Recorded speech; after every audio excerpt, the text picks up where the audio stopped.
For any one of a large number of reasons, a firm can find itself with declining profits.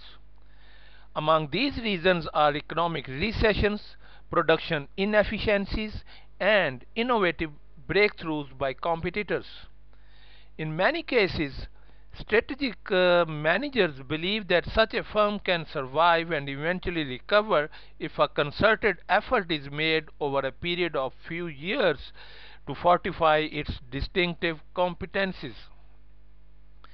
This grand strategy is known as turnaround. It typically is begun through one of two forms of retrenchment employed singly or in combination. Number one, cost reduction. Examples include decreasing the workforce through employee attrition, leasing rather than purchasing equipment, extending the life of machinery, eliminating elaborate promotional activities, laying off employees, dropping items from a production line, and discounting low margin customers. Number two, asset reduction. Examples include the sale of land, buildings, and equipment not essential to the basic activity of the firm, and the elimination of perks such as the company executive cars.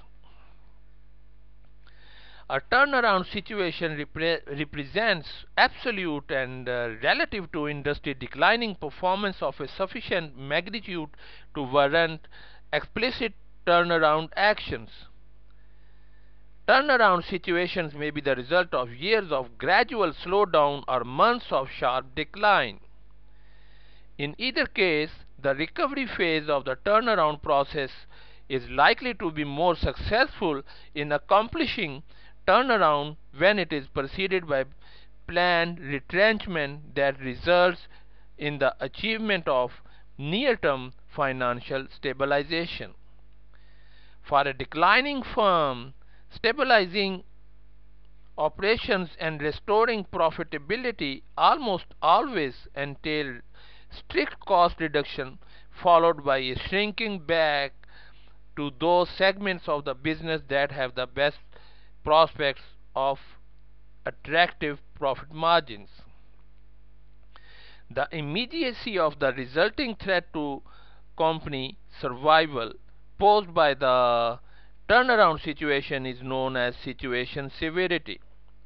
Severity is the governing factor in estimating the speed with which the retrenchment response will be formulated and activated. When severity is low, a firm has some financial cushion. Stability may be achieved through cost retrenchment alone, and when turnaround situation severity is high, a firm must immediately stabilize the decline or bankruptcy is imminent. Cost reductions must be supplemented with more drastic asset reduction measures. Assets targeted for divestiture or those determined to be underproductive. In contrast, more productive resources are protected from cuts and represent critical elements of the future core business plan of the company. Turnaround responses among successful firms typically include two stages of strategic activities, that is, retrenchment and recovery response.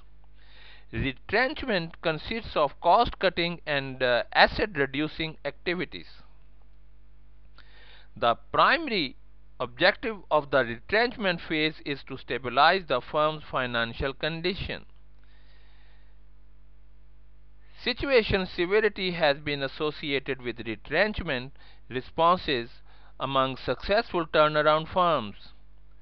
Firms in danger of bankruptcy or failure attempts to halt decline through cost and asset reductions.